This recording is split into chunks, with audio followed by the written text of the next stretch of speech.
เอาละครับต่อไปนะครับสำหรับหัวข้อต่อไปของ Virtual Technical นะครับเรามี Solution Specialize นะฮะจาก ARI Solution นะประเทศสิงคโปร์นั่นเองนะฮะ Ladies and gentlemen, please welcome Solution Specialized as ARI Solution from Singapore. A big round of applause to Mr. Kana Shu. Please on stage. Okay. Don't worry. Thank you. Hi, so hello to all of you here today. I'm Kenna, the Solution Specialist for the APAC region in ARI's Solutions Business Unit. So in Solutions, what we usually do is stage builds for broadcast studios and ICVFX stages. So the thing about it is we're usually not at the forefront of ARI events, but I'm here today because this is a virtual production festival, so I've got the chance to share with you guys what ARI has been doing on the solutions end of things. So here you have the ARI Uxbridge stage in UK, London. This is a stage that we have set up for ICVFX alongside CT, ARI Rental, and ARI Solutions. So this is quite an important stage for us because this is where we test all our softwares before they go live. And this is also where we get our insights on virtual production. So I'm sure many of you recognize this camera. It's the Alexa 35, our latest Super 35 flagship camera. And I'm not going to go too much into detail about what it can do because I'm pretty sure many of you already know. But what you guys might not know is this is the first camera that ARI has created with virtual production in mind. So this is the right side of the camera body that you can see here. And you have got the sync-in and timecode ports. So this is not special to ARI cameras or only the Alexa 35, but it's crucial for virtual production. So what is important about the Alexa 35's development this time is the timecode, sorry, this is the wrong slide, give me a sec, is the Ethernet port that we've added to it. So what this Ethernet port does is that it links directly to Unreal via one cable out from that port. So what's special about this is that it gives you camera metadata and lens metadata that previously you needed more than one or two cables with. So as you all know, virtual production on camera side adds a lot of mess to the camera. But we are taking out all that mess and making it just one cable so that troubleshooting on set or in prep is less of a pain. So what the LiveLink gives you is that it gives you some data that is crucial to full-scale virtual productions. It syncs it up to Unreal frame by frame. So you get zoom, focus, iris information, you get record stop information, as well as all physical changes that you make in Unreal is reflected in the camera side as well. So stop me if I'm speaking too fast. You can just raise your hands. I can see you guys from here. So if you want to use the LiveLink on our older cameras, like the ARRI Amira or the Mini LF, you can actually get the UMC4 encoder box, which will give you the same functions. So we have this LiveLink tested at the ARRI booth, so you can drop by to take a look if you guys are interested. So of course, ARRI's consideration of virtual production does not only is not only for the camera. It has gone to the peripherals as well. So what you see here is the C-Force motors that we have from ARRI. In the recent update called the SUP 2.0, it is twice as responsive. So if you have got the C-Force Mini or the C-Force Plus, do update it. But apart from that, on the virtual production end, it now allows you to use the motors as pure lens data encoders. So previously, what you can do is, when you have got this follow focus on, you have got your lens metadata. That we all know, right? But right now, with this new update, you can always deactivate it and manually use your hands to change your focus, iris, or zoom. And the follow focus will now become lens data encoders. And why this saves time is because anytime you want to stop and you want to use wireless control again, you just reactivate it, and then you don't have to recalibrate anymore. So that is what we have included. So of course, now on to the virtual production side of things. Actually, if you look on the left side, you have got a chart on what our eyes see. So these are the spectrums that our eyes can take in, whereas on the right side, you have what an LED wall tends to produce, which is red, green, and blue channels. So what this means is that, sorry, give me a sec. I have a few animations here. So what this means is that when you only use red, green, and blue spectrum of lights, your eyes handle it perfectly fine, right? Because they mix and then they enter your eyes and then your brain processes it. The problem is your camera sensor is a linear, while your eyes are logarithmic. So what you see as perfectly fine on the screen is not perfectly fine in your camera. So a lot of people who shoot VP, they'll realize that, oh, I've thrown it up on the wall, why does it look different? And then they have to tweak it. So currently, the status quo is either you manually tweak from your artist monitor and then your wall, and then you are tweaking your brightness, your contrast values, etc. Or actually some people, maybe on lower budget virtual productions, just accept that color difference, as long as they think that it is still immersive and believable. So the thing about it is, how nice would it be if you have got just a calibration app that does that for you in prep? It will make things a lot faster. So what this means is the moment I throw up my Unreal software, my Unreal Playout onto the screen, it looks exactly how I want it to look in my sensor. So that's exactly what we did. Earlier this year, we launched the ARRI MRPS color calibration app. So this software, I mean, it's only February now, so obviously it's only been launched recently. A few people here, I think there are 2 people who have subscribed to trials for this software, so maybe some of you have questions already. But what this software does is that it calibrates your screen in prep, such that when you're on shoot, it is exactly what you want to be seen on the sensor. So perhaps to your eye, it might look a bit different, because now it's calibrated to the sensor. So this is a comparison of what it would look like if you throw up a HDR signal onto your LED wall. We used an LED wall that is actually commonly used in virtual productions. So rest assured, this is a production-ready wall. And do you see that there's some differences in the color? So this is without tweaking of your data. Whereas, when you have used the ARRI color calibration, this is what you get. So it's a lot closer. When you use this app, I mean, this is just something that I decided to add in because some people might eventually be curious about this. On the left side, you have the color gamut of a popular virtual production LED wall. On the right side, you have got a comparison of how your Rec 2020 or Rec 709 color gamut usually looks. So why I've shown you these 2 comparisons is because there's some people who like to calibrate your walls to a certain color gamut. But what we're saying now is that if you use the ARRI color calibration app, do not change your wall's optimum color gamut. Because if you realize, in the 2 triangles here, when you actually set it to Rec 2020 or Rec 709, you actually lose some colors that your wall can achieve. And the thing about it is that your camera sensor has no preference, right? Whatever light you're showing it, whatever color gamut you are proposing to it, it makes no difference because it will simply record the colors into its own color gamut. So for example, the Alexa 35 is the AWG4. So this color management app, this is how it looks like in Unreal. It's actually made for filmmakers. So what this means is that when you calculate stops of light, I mean, usually when we shoot, we calculate via stops of light, right? But on the Unreal side or on other softwares, brightness is increased by percentages. And so in our software, we have allowed you to increase brightness via stops. And this is important because the people in Unreal, they tend to not have as much film background as the DPs. So we're allowing them to communicate better. So of course, there's one more thing that you see here. I mean, I think it's a bit small, but you can see that I have my mouse over the ND filter part of things.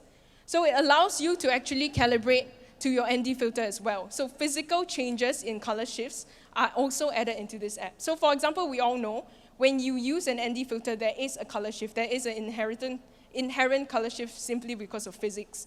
So let's say you are using 0.6 ND on your Alexa 35. You key it in here, and then we actually change the output on your wall to fit that little bit of color shift.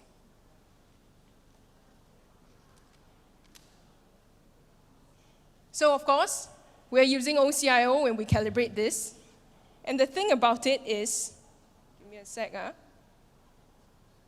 The thing about it is, let's say you don't use this app, and you decide, okay, I wanna change the wall according to my eyes, right? And you're not using the RE color calibration app. What happens when you tweak things like hue, brightness on the screen, and maybe you add an ND filter in your camera, you realize that every time you tweak, you have to manually align the images again. So with this app, every time you make these changes, they are supposed to look color correct. Of course, we do recommend that, let's say you have a long project, so you should save the working file and then run it again every day. So if you see, I don't have the graph for you now, but if you see that there's any deviance in the graph, that means that maybe on the LED processor side, some things have changed. So if you're using this color management app, do remember that turn off everything in the LED processor end that might affect your image, because the LED processor calibrates for the eye. And when you don't turn it off, you might get unwanted changes in color when you increase, because it's not increasing linearly. So there's some upcoming improvements for this. That is our Moray calculator app. So look forward to this. It's basically, as we shoot in VP, we realize that Moray is not something that we can fix. We just have to avoid it, right? And Moray is affected by things like pixel sensor size, the pixel pitch on your sensor, etc., your distance away from your wall, the focal plane, all of this. So what we have done is that we've created this upcoming improvement that calculates in prep what your parameters might be. So you can avoid those. And should Moray show up on set, of course, then it will warn you. So that's what we're working on now. So back to these two graphs. Now they should look quite familiar, because I think in the past 2 days, you have seen many of such graphs. So on the left side, you have your LED wall, once again, RGB light spectrum. And then on the right side, that's a bit pixelated, you have your daylight sunlight. So our eyes are actually trained to see things under sunlight, right? So technically, when we render colors, we need daylight sunlight, which is why a lot of people like tungsten still to this day. But when you have the LED wall, you can see how many spectrums of light are actually missing, right? And what this means is, just basic physics here, how an object shows you its color, it absorbs some spectrums of light and then reflects certain spectrums of light. And what you see is what is reflected into your eye. So if you have missing spectrums of light, of course, they can't be reflected back to you. So I have an example of it here. Sorry, I'll go to this slide first. I have an example of it here, whereby on the left, you see an LED wall lighting our subjects at 6,100 Kelvin. On the right, you have the RE orbiter lighting our same subjects at 6,100 Kelvin. So you take a look here in the close-up. Can you see the differences? It's pretty obvious, right? And this is not a defect of the LED wall, right? We're not saying that the LED wall is wrong. It's simply because RGB allows you to hit the widest color gamut that you can achieve. And as we all know, virtual production actually started with walls from the event side of things. And when you have got this, it's actually made for your eyes. So this is not an LED fault. It is simply, science, right? So let me go back 2 slides and show you that all the recent fixtures that RE has released are actually RGB ACL fixtures. So what this is red, green, blue, amber, cyan, and lime, right? The chart you see here is just results from a TLCI test at 3,200 Kelvin. But what this shows you is with all the multiple spectrums of light, you can actually achieve more color correct rendering of all your objects that you light with this light. So what this means is, sorry, maybe I rest at this slide and talk to you guys. So what this means is in your VP stage, it is still important to light it like you would on a physical set. So a lot of people, they think like, oh, the wall literally is showing me my environment, right? So I can start to light the wall, I light my subjects with the wall. But there are two things that are a bit problematic with this. The first one is if you realize hard light pictured on the screen is never hard light out of the wall. So that's one thing you can't get. You can't get hard light from your wall. Maybe in future when your wall can hit very, very, very high lux levels, then that is possible. But right now, even if you picture a hard light like a cave and then the sunlight coming, it's all soft light.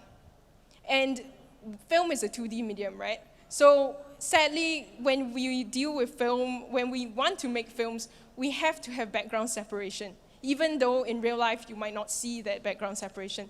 And that's just how you make 2D films more immersive. So what this means is you need traditional light fixtures in your LED volume. So the reason why I'm talking about this is because I've had a gaffer actually come up to me last year and tell me like, oh, virtual production takes away the importance of the lighting department by quite a bit.